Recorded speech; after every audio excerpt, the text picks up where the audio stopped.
My name is Ashley Fitzpatrick and my husband is Cole Fitzpatrick, and I'm sharing my daughter's Jesus story. We had Eloise Joy Fitzpatrick on January 26, 2017.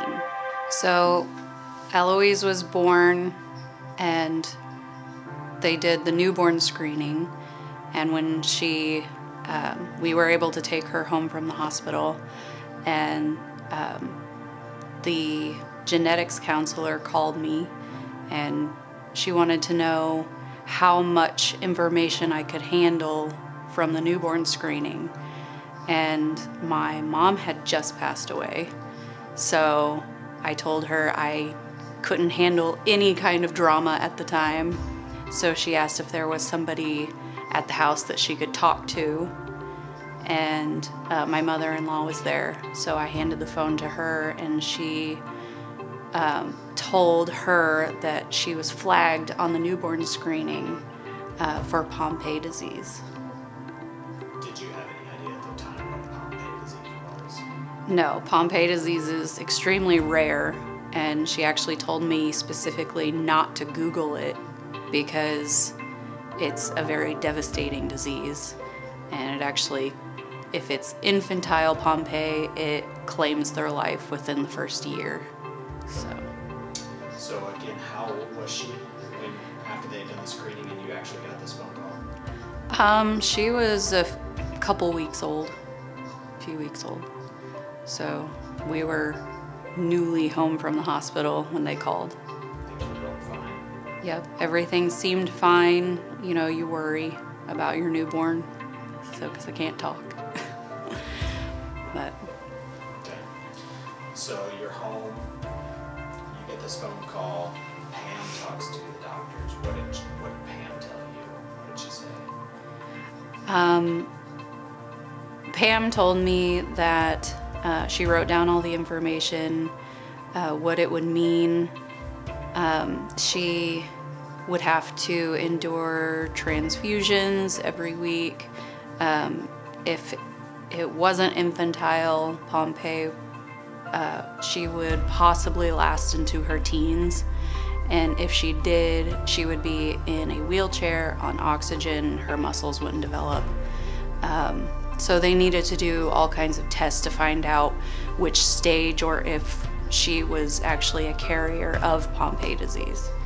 So we had to go through and schedule EKGs, sonograms, urinary, every kind of test that they could do, and they had to send her blood work to Duke. So it took 2 months of testing to figure out where she was at with it. We were praying over her constantly, and I would basically just cry over her at night because I had just lost my mom. So to me, it wasn't looking very good. And as much as I tried not to Google anything, mind reels, and so we went, it was testing little bits at a time. So we would go in and do a test and they'd say, well, that looks good. So it was positive that she was going in the right direction, she was developing appropriately. And then they got some of the work back from the EKG, and that was about her heart, which it destroys all your muscles. So the heart is their main concern, and when she was, she had a good result for the heart, so she did not have infantile Pompe. So then we had to wait on Duke's blood work to come back because they actually had to count all her chromosomes, and that took a couple months. But her name actually means, Eloise means safe, healthy, and whole. So, and we actually didn't realize the connection there, and so we just started praying that over her. And she just got stronger and stronger and stronger, and just was hitting all her milestones the way she should be. And so we just were waiting. When did you guys come up with the name Eloise? We actually named her before she was born. We had dealt with some other things with her heart. They found what was probably a hole in her heart initially on her sonogram.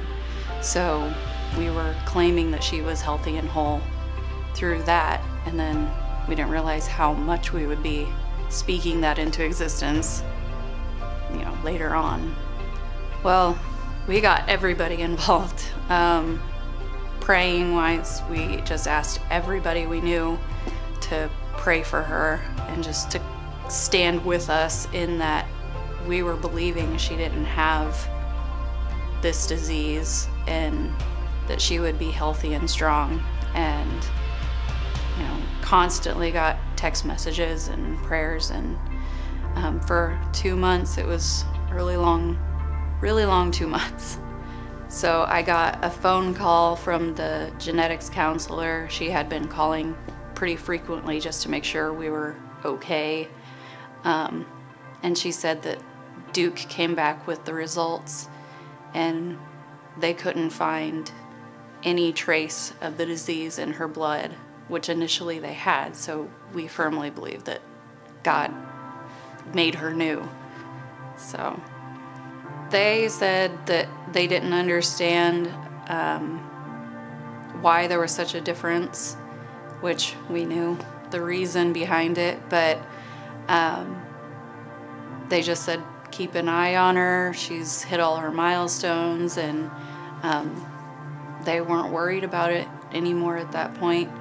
It's a very rare thing, so there's not a lot of information out there about it, just the fact that it's fatal. So has she suffered at all as a result of this? You would never know that they said she wouldn't be strong enough or capable of the things she does, because she's wild. She flies off of everything. She's very athletic. She loves to climb everything, anything she can find to get higher up and then to jump off of it. So what we did not have to deal with in hospital bills for the disease, we now go to the ER for injuries. But she's very energetic. My name is Ashley Fitzpatrick, and my daughter is Eloise Fitzpatrick, and this is our Jesus story.